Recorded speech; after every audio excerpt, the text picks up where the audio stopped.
ஒரு பாவம் செய்வது எளிது, ஆனால் அந்த பாவத்தை கழிப்பது என்பது மிக மிக கடினம். மனிதன் நிகழ்கால சந்தோஷத்தை இழந்து எதிர்கால சந்தோஷத்திற்காக ஓடிக்கொண்டே இருக்கிறான். இதனால் எதிர்காலம் சந்தோஷமாக இருக்குமா? இல்லை. உனக்கானது நிகழ்காலம் மட்டுமே. உன் வாழ்வில் சந்தோஷம் வேண்டும் என்றால் நீ தேட வேண்டியது அமைதியை மட்டுமே. நடந்ததும் நடந்து கொண்டிருப்பதும் இறைவன் செயல். நடக்கப் போவதும் அவன் அருளால் தான். ஏன் வீணான குழப்பம்? நடந்ததை பற்றி வருத்தமும் வேண்டாம், நடக்கப் போவதை பற்றி கவலையும் வேண்டாம். செல்லும் வழியிலேயே செல்லுங்கள். உதவ யாரும் இல்லையே என்று ஏங்குவது மிகப்பெரிய தவறு. யாரிடமும் உதவியை நாடாதீர்கள். நாமே நமக்கு உதவ முடியாவிட்டால் வேறு யாரும் நமக்கு உதவ முடியாது. உனக்கு ஒரே நண்பனும் நீயே, பகைவனும் நீயே. சிந்தித்து செயல்படு. உன் மனதை அமைதியாக வைத்துக்கொள். இந்த உலகில் நடக்கும் விஷயங்களை எல்லாம் நினைத்து மனதை குழப்பிக்காதே. உன்னை அமைதியாக நிம்மதியாக வைத்திருப்பது உனது கடமையாகும். சிந்தித்து செயல்படுங்கள்.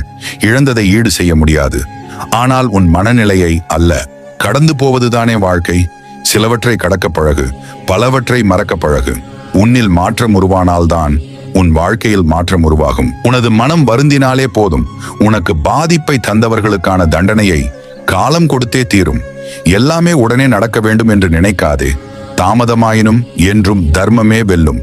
காலத்தின் கணக்கை இறைவனை தவிர எவராலும் மாற்ற முடியாது. அதனால் நல்லதை நினை, நல்லதை செய், மற்றதை இறைவன் பார்த்து கொள்வான். எனக்கு ஏன் இது நடக்கிறது, நான் செய்த தவறுதான் என்ன என்று வேதனைப்படாதீர்கள். தூய்மையான மனத்துடைய ஒருவர் என்றும் வஞ்சிக்கப்படுவதில்லை. கவலைகள் அனைத்தும் வெறும் காணல் நீரே.